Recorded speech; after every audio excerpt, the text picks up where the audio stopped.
Hello friends, स्वागत है आपका RJ study material YouTube channel पर। तो जैसा कि रेलवे के एनटीपीसी के एग्जाम के फॉर्म आ चुके हैं, जल्द ही एग्जाम डेट भी आ जाएगी। तो बच्चों, एनटीपीसी एग्जाम की तैयारी स्टार्ट करने से पहले आपको उसके बारे में जानना बहुत जरूरी है कि पेपर कैसा आता है, कितने प्रश्न आते हैं, एग्जाम ऑफलाइन होगा या ऑनलाइन होता है, पेपर में समय कितना मिलता है, प्रश्न कैसे पूछे जाते हैं और किन टॉपिक से ज़्यादा प्रश्न पूछे जाते हैं।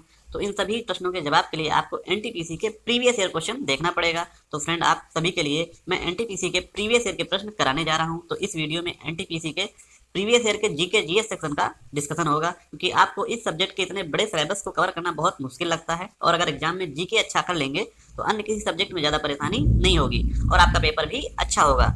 तो ये वीडियो आप सभी के लिए बहुत महत्वपूर्ण होने वाला है। प्लीज़ वीडियो को मिस मत करें और वीडियो को लास्ट तक जरूर देखें। चलिए क्लास को शुरू करते हैं।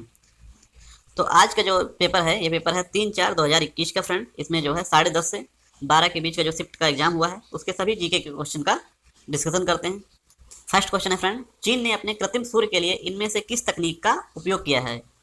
तो जैसा कि जानते हैं फ्रेंड, कृत्रिम सूर्य जो है चीन ने बना लिया है और इसका काम उसने लगभग 2006 से शुरू कर दिया था और 2035 तक इसको जो है काम पूरा करने का लक्ष्य रखा हुआ है। तो इसमें किस तकनीक का उपयोग किया गया है? तो इसमें किया गया है नाभिकीय संलयन तकनीक का उपयोग किया गया है। फ्रेंड, आपको अगर ये क्लास पसंद आ रही है तो प्लीज़ वीडियो को लाइक करें और मेरे चैनल को सब्सक्राइब कर लें और वीडियो को अपने दोस्तों को भी शेयर कर दीजिए। नेक्स्ट क्वेश्चन देखते हैं। नेक्स्ट क्वेश्चन है, एमसीबी का पूर्ण रूप क्या है? तो एमसीबी का पूर्ण रूप है miniature circuit breaker. Next question है, संयुक्त राष्ट्र का प्रमुख न्यायिक अंग कहाँ स्थित है? यानी कि यूएन का जो न्यायिक अंग है वो कहाँ पर स्थित है? वो स्थित है हेग में। अगला प्रश्न है, भारतीय संविधान में शामिल 22 अनुसूचित भाषाओं के अलावा किन 2 अन्य भाषाओं को साहित्य अकादमी द्वारा मान्यता दी गई है? वो दी गई है राजस्थानी और अंग्रेजी को। नेक्स्ट क्वेश्चन है, जिनेवा में अंतर्राष्ट्रीय मानवाधिकार आयोग की स्थापना कब की गई थी? तो जो जिनेवा में अंतर्राष्ट्रीय मानवाधिकार आयोग की स्थापना की गई थी वो की गई थी 24 दिसंबर 2003 को। फ्रेंड्स, साथ में ये भी पूछ सकता है कि भारतीय जो है राष्ट्रीय मानवाधिकार आयोग की स्थापना कब की गई थी? वो की गई थी 12 अक्टूबर 1993 को। आप लोग जरूर याद रखिए इसे। नेक्स्ट क्वेश्चन है, इंटरनेट पर किसी कंप्यूटर को किसके द्वारा पहचाना जाता है? तो किसी कंप्यूटर को पहचानने के लिए उसका आईपी एड्रेस होता है, तो उसी के द्वारा पहचाना जाता है।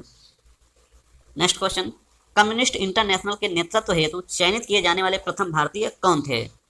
तो कम्युनिस्ट इंटरनेशनल का नेतृत्व के लिए जो है चयनित हुए प्रथम भारतीय थे मानवेंद्र नाथ राय। अगला प्रश्न है, निम्नलिखित में से कौन सा राज्य भारतीय संविधान की 6वीं अनुसूची द्वारा शासित नहीं है? तो 6वीं अनुसूची द्वारा शासित नहीं है वो है अरुणाचल प्रदेश। अगला प्रश्न है, 1600 से 1700 की अवधि के धार्मिक शिक्षक मियां मीर किस राज्य से संबंधित थे? तो ये संबंधित थे पंजाब से। फ्रेंड्स, अगर आपको क्लास पसंद आ रही है तो प्लीज़ वीडियो को लाइक और शेयर जरूर कर दीजिएगा और साथ में चैनल को सब्सक्राइब भी कर लीजिएगा। तो नेक्स्ट क्वेश्चन देखते हैं, अम्ल और उस पदार्थ जिसमें वह पाया जाता है का इनमें से कौन सा युग्म सुमेलित नहीं है? तो कौन सा युग्म सुमेलित नहीं है ये बताना है। तो जैसे लैक्टिक अम्ल जो है दही में पाया जाता है, ऑक्जेलिक अम्ल पालक में पाया जाता है, एसिटिक अम्ल जो है वो सिरके में पाया जाता है, लेकिन एस्कॉर्बिक अम्ल इमली में नहीं पाया जाता है। इमली में कौन सा पाया जाता है? वो पाया जाता है टार्टरिक अम्ल। तो यही गलत हो रहा है, तो आपका सही जवाब होगा एस्कॉर्बिक अम्ल। नेक्स्ट क्वेश्चन है, निम्नलिखित में से कौन सा युग्म यानी कि क्षेत्र घास के मैदान जो दिए गए हैं सुमेलित नहीं है? सुमेलित नहीं है बताना है। तो जैसे कि ऑस्ट्रेलिया में डाउन्स घास के मैदान पाए जाते हैं, सही है। मध्य एशिया के घास के मैदान को स्टेपी कहा जाता है, ये भी सही है। और दक्षिण अफ्रीका के घास के मैदान को वेल्ड कहा जाता है, ये भी सही है। लेकिन जो अर्जेंटीना के घास के मैदान हैं उनको क्या कहा जाता है? उनको प्रेरीज नहीं कहा जाता है, उनको कहा जाता है पम्पास। जो प्रेरीज कहा जाता है वो कहा जाता है उत्तरी अमेरिका के जो घास के मैदान हैं उन्हें प्रेरी कहा जाता है। तो आपका सही जवाब 1 नंबर बन जाएगा। नेक्स्ट क्वेश्चन है, संगाई त्यौहार भारत के इनमें से किस राज्य में मनाया जाता है? तो जो संगाई त्यौहार है ये मनाया जाता है मणिपुर में। तो फ्रेंड, आप लोग क्या करा करिए, जो जैसे कि मणिपुर की बात आई है तो मणिपुर से संबंधित जो भी इंपॉर्टेंट पॉइंट आपको पता है वो आप लोग जरूर लिखा करिए। जैसे कि वहाँ के सभी त्यौहार के बारे में, मंदिरों के बारे में, वहाँ के मुख्यमंत्री कौन है, गवर्नर कौन है, आदि जो भी चीज़ें आपको पता है वो आप लोग जरूर लिखा करिए। उससे क्या होगा, आपको अच्छे से याद हो जाएगा फिर। नेक्स्ट क्वेश्चन है, निम्नलिखित में से कौन सा जल डमरू मध्य आर्कटिक महासागर को प्रशांत महासागर से जोड़ता है? तो जो आर्कटिक और प्रशांत महासागर को जोड़ने वाला जल डमरू मध्य है वो है बेरिंग जल डमरू मध्य है। ठीक है फ्रेंड, जो पाक जल डमरू मध्य है ये आप लोग जरूर याद रखिएगा, ये भारत और श्रीलंका को जोड़ता है। नेक्स्ट क्वेश्चन है, इनमें से किसने फरवरी 2021 में इटली के नए प्रधानमंत्री के रूप में शपथ ग्रहण की है? तो फरवरी 2021 में जो इटली के नए प्रधानमंत्री बने थे वो बने थे मारियो द्रागी। नेक्स्ट क्वेश्चन है, निम्नलिखित में से किस संशोधन ने पंचायतों को वित्तीय अधिकार प्रदान किए गए और स्थानीय सरकार को मजबूत बनाने में मदद की? तो किस संविधान संशोधन में किया गया? ये किया गया है 73वें संशोधन में। नेक्स्ट क्वेश्चन है, इडुक्की जल विद्युत परियोजना इनमें से किस नदी पर बनाई गई है? तो जो इडुक्की जल विद्युत परियोजना है ये बनाई गई है पेरियार नदी पर, आप लोग जरूर याद रखें। नेक्स्ट क्वेश्चन है, भारत और किसने फरवरी 2021 में सहतूत बांध बनाने के लिए एक समझौते पर हस्ताक्षर किए? तो भारत और अफगानिस्तान ने जो है सहतूत बांध बनाने के लिए समझौते पर हस्ताक्षर किया है। नेक्स्ट क्वेश्चन है, सरकारिया आयोग की स्थापना 1983 में किस प्रयोजन हेतु की गई थी?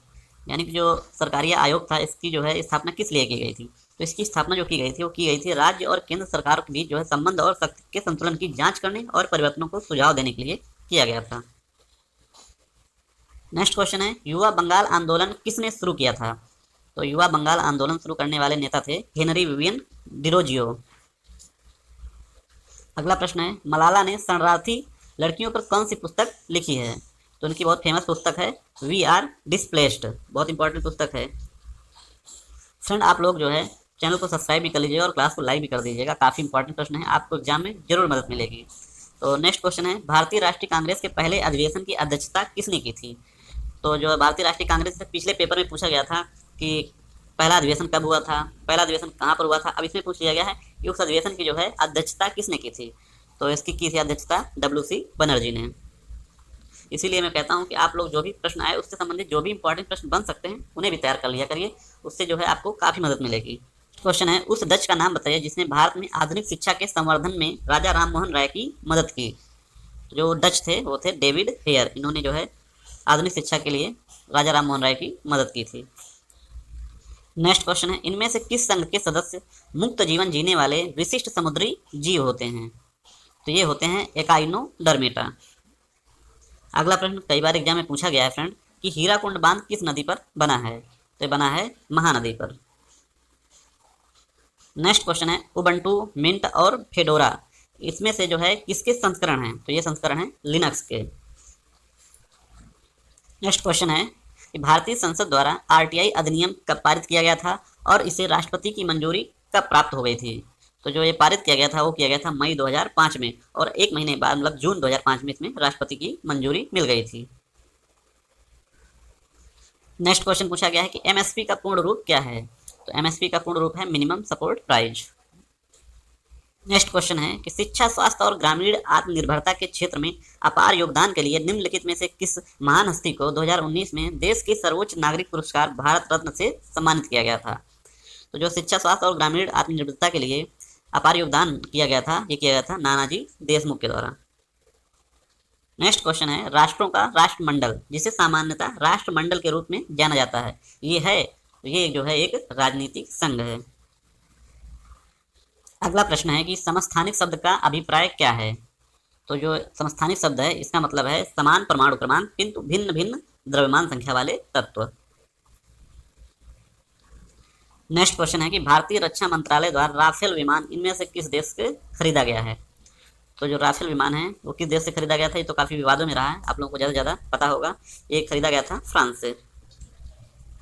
नेक्स्ट क्वेश्चन है कि भारत में स्थित यूनेस्को के विश्व धरोहर स्थलों और उसके समावेशन के वर्ष के गलत युग्म की पहचान कीजिए। इसमें यही बताना है फ्रेंड कि जो है कौन सा विश्व धरोहर जो है कब शामिल किया गया है यूनेस्को ने। तो आगरा का किला उत्तर प्रदेश में जो है वो 1983 में सही है। लाल किला दिल्ली जो है 2007 में शामिल किया गया, सही है। फतेहपुर सीकरी जो है 1986 में सही है। और जो सांची का स्तूप है ये 1988 में नहीं बल्कि 1989 में जो है विश्व धरोहर में शामिल किया गया था, तो यही गलत है फ्रेंड। अगला प्रश्न है कि निम्नलिखित में से कौन भूप्रेक्षण उपग्रह है? तो भूप्रेक्षण उपग्रह है सरल। नेक्स्ट क्वेश्चन है कि मानव सिर में 29 हड्डियां होती हैं, इनमें से कौन सा वर्गीकरण सही है? तो 29 हड्डियां होती हैं, सही बात है, लेकिन कहाँ पे कौन सी होती है ये बताना है। तो माथे में 8 हड्डियां होती हैं और चेहरे पे 14, कान पे 6 और कंठ कासी 1 हड्डी होती है, तो कुल मिलाकर 29 हड्डियां ऐसे हैं। नेक्स्ट क्वेश्चन है कि पश्चिम बंगाल में स्थित सुंदरवन का एक उदाहरण है? तो सुंदरवन जो है एक मैंग्रोव वन का उदाहरण है।